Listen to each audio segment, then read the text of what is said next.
मित्रों, जैसा कि हम सभी जानते हैं कि इस मृत्यु लोक अर्थात पृथ्वी लोक पर जीव जंतुओं के 84 लाख योनियां निवास करती हैं और उसी में से एक मनुष्य योनि भी है जिससे हमारा और आपका जन्म हुआ है।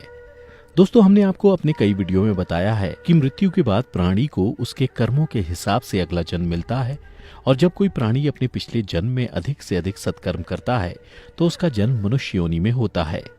परंतु मित्रों, धर्मशास्त्र की माने तो अन्य सभी योनियों की अपेक्षा जीव को मनुष्य योनि में ही सबसे ज्यादा कष्ट भोगना पड़ता है। आज की इस वीडियो में हम आपको यही बताने जा रहे हैं कि मनुष्य को माता के गर्भ से मृत्यु तक किस किस तरह के कष्ट भोगने पड़ते हैं, जिसका वर्णन भागवत पुराण में किया गया है। नमस्कार दर्शकों, द डिवाइन टेल्स पर आपका एक बार फिर से स्वागत है।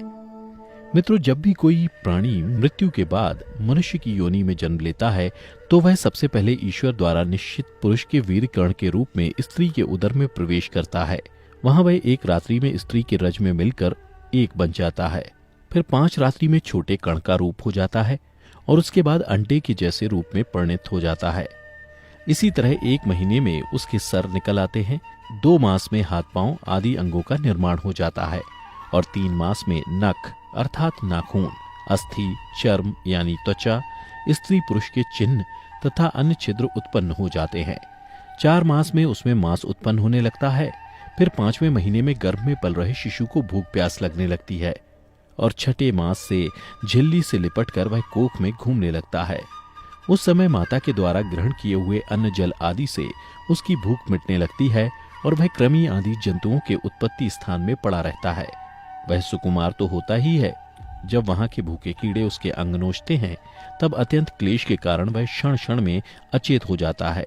इतना ही नहीं, माता के खाए हुए कड़वे, तीखे, गरम, नमकीन, रूखे और खट्टे आदि पदार्थों का स्पर्श होने से उसके सारे शरीर में पीड़ा होने लगती है। वह जीव माता के गर्भाशय में झिल्ली से लिपटा और आंतों से घिरा रहता है। उसका सिर पेट की ओर और पीठ और गर्दन कुंडलाकार मुड़े रहते हैं। माता के गर्भ में मनुष्य पिंजरे में बंद पक्षी की भांति पराधीन एवं अंगों को हिलाने डुलाने में भी असमर्थ रहता है। इस अवस्था में उसे दिव्य शक्ति के द्वारा स्मरण शक्ति प्राप्त होती है, जिसके बाद उसे अपने पिछले जन्मों के कर्म याद आ जाते हैं। फिर वह बेचैन हो जाता है और उसका दम घुटने लगता है। फिर 7वां महीना आरंभ होने पर उसमें ज्ञान शक्ति भी पनपने लगती है, जिसकी वजह से वह एक स्थान पर नहीं रहना चाहता। तब स्थूल शरीर में बंधा हुआ वह जीव अत्यंत भयभीत होकर दीन वाणी से कृपा याचना करता हुआ हाथ जोड़कर उस प्रभु की स्तुति करता है जिसने उसे माता के गर्भ में डाला है। माता के गर्भ में उपस्थित जीव प्रभु से यह याचना करता है कि हे प्रभु, माना मैं बड़ा अधर्मी हूँ, माना मैं बड़ा अधर्मी हूँ, माना मैं बड़ा अधम हूँ, मैं बड़ा पापी हूँ और आपने जो यह गति दिखाई है वह मेरे ही योग्य है। मैं शरीर से रहित होने पर भी देखने में पंच भौतिक शरीर से संबंध हूँ और इसीलिए इंद्रिय, गुण, शब्दादि विषय और विदाभास अर्थात अहंकार रूप जान पड़ता हूँ। इसके बाद भागवत पुराण में बताया गया है, देहधारी जीव दूसरी देह अर्थात माँ के गर्भ के भीतर मल, मूत्र और रुधिर के कुएं में घिरा हुआ रहता है। उसके पाचन रस की ऊष्मा से गर्भ में मौजूद जीव का शरीर अत्यंत संतप्त होता रहता है। इन कष्टों के बारे में सोचते हुए जीव गर्भ से बाहर निकलने की प्रबल इच्छा लिए महीने गिन रहा होता है और भगवान से प्रार्थना करता रहता है कि हे भगवान, मुझ दीन को यहाँ से कब निकाला जाएगा। फिर गर्भ में मौजूद मनुष्य सोचता है कि पशु पक्षी आदि अन्य जीव तो अपनी मूढ़ बुद्धि के अनुसार अपने शरीर में होने वाले सुख दुखादि का ही अनुभव करते हैं, किंतु मैं तो भगवान आपकी कृपा से साधन संपन्न शरीर से युक्त हुआ हूँ। अतः आपकी दी हुई विवेक बुद्धि से अपने शरीर के बाहर और भीतर अहंकार रूपी आत्मा का अनुभव करता हूँ।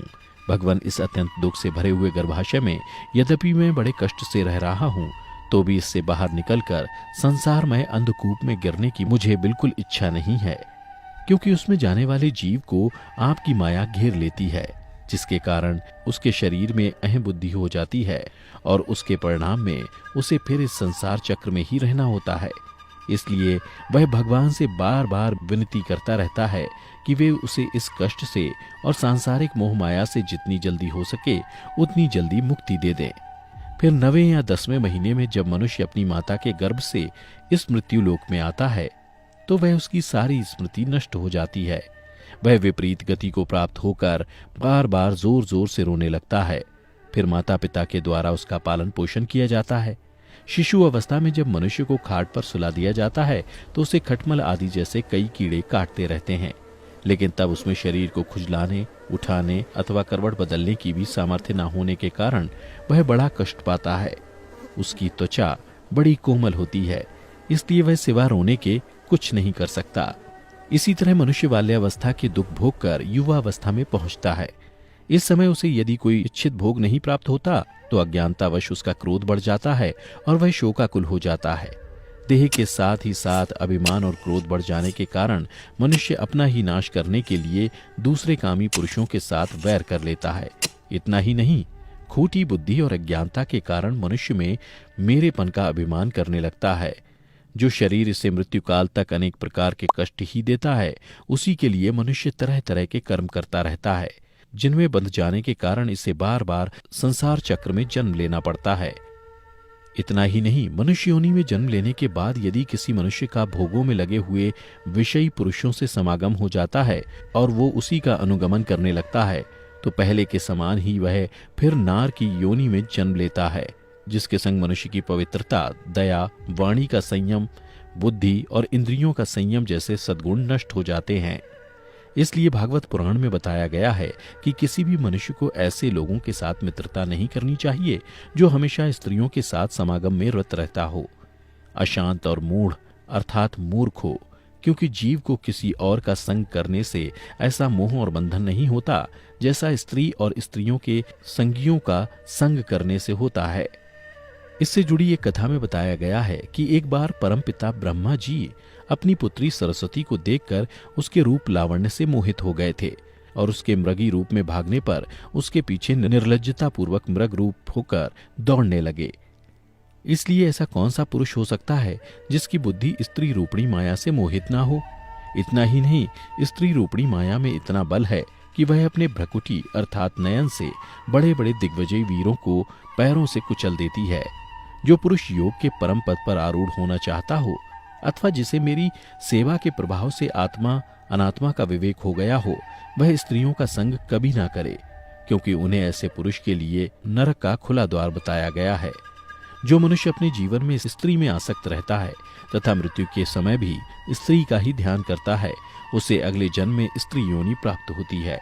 मनुष्य रूपी जीवन पाकर यदि कोई मनुष्य जिस किसी भी जीव की हत्या अपने भौतिक सुखों को प्राप्त करने के लिए करता है, उसे अगले जन्म में उसी जीव की योनि में जन्म लेकर कष्ट भोगना पड़ता है। फिर मनुष्य की उम्र जब ढलने लगती है, अर्थात जब वह अपने जीवन के अंतिम पड़ाव में प्रवेश करता है, तो उसे इस जन्म में किए गए तब तक के कर्मों के हिसाब से इसी मृत्युलोक पर शारीरिक और मानसिक पीड़ा भोगनी पड़ती है। अर्थात यदि कोई मनुष्य अपने माँ बाप की बुढ़ापे में सेवा नहीं करता या फिर उसे घर से निकाल देता है, तो उसकी संतान भी बुढ़ापे में उसके साथ वैसा ही व्यवहार करती है जैसा उसने अपने माँ बाप के साथ किया था, और यह जीवन चक्र निरंतर चलता रहता है।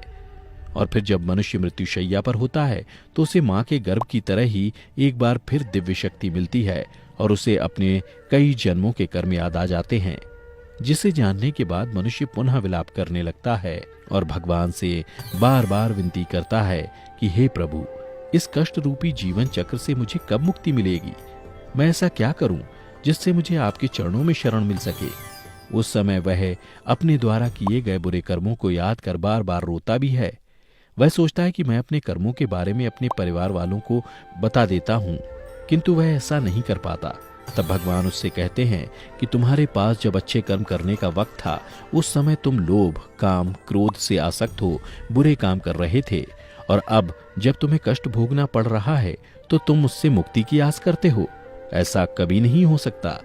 इसलिए हे देहधारी, अपने अगले जन्म में अच्छे कर्म करना ताकि तुम्हें मेरी शरण में जगह मिल सके। फिर इसके बाद यमदूत उसके शरीर से आत्मा निकाल कर ले जाते हैं और बच जाता है तो वह स्थूल शरीर।